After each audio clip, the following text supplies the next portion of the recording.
పాండవగల్ గ్రామంలో ఉన్నటువంటి ప్రభుత్వ పెద్ద చెరువును స్వాధీనం చేసుకోండి అని కోరుతా ఉన్నాం.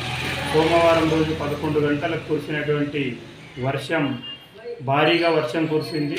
11 గంటలకు కురిసినటువంటి వర్షం ఉదయం 10 గంటలైనా కూడా నీళ్లు ఈ రకంగా ప్రవహిస్తున్నటువంటి పరిస్థితి మనకు కనిపిస్తూ ఉంది.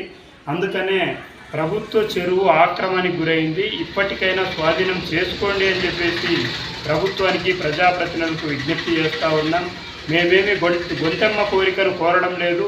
ఇది ప్రభుత్వ చెరువుగా కోర్టులు తీర్పు ఇచ్చాయి. ఆ తీర్పు ఆధారంగా గతంలో ఇది ప్రభుత్వ చెరువు కాబట్టి ఇది చెరువుగా దీని ఆనవాలు ఉన్నాయి. ఇది చెరువుగా మా పెద్దలు, మా పూర్వీకులు చూశారు. ఇది పెద్ద చెరువుగా ఉంది. దీనికి సంబంధించి ప్రభుత్వానికి కూడా గుత్తలు కట్టినటువంటి పరిస్థితి ఉంది. ఈ నీళ్లు పొలాలకు వాడుకున్నప్పుడు దీనికి గుత్తలు కూడా కట్టినటువంటి పరిస్థితి ఉంది. ఇప్పటికైనా ప్రభుత్వ చెరువును స్వాధీనం చేసుకోండి అని కోరుతా ఉన్నాం. ఎందుకంటే మేము అడుగుతున్నది కోర్టులు తీర్పు ఇస్తాయి, అందుకనే తీర్పులు ఇచ్చాయి కాబట్టి మేము అడుగుతా ఉన్నాం.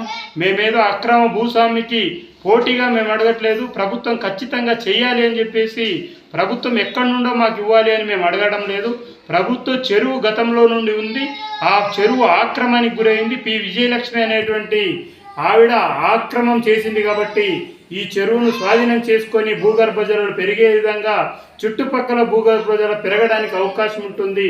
అందుకనే మేము అడుగుతా ఉన్నాం, మా చెరువు మాకు దక్కేలా చూడండి అని చెప్పేసి ప్రతి రాజకీయ నాయకుడిని అడగడమే కాదు, ప్రతి ప్రజాప్రతినిధి, ప్రతి అధికారిని కూడా అడిగాం.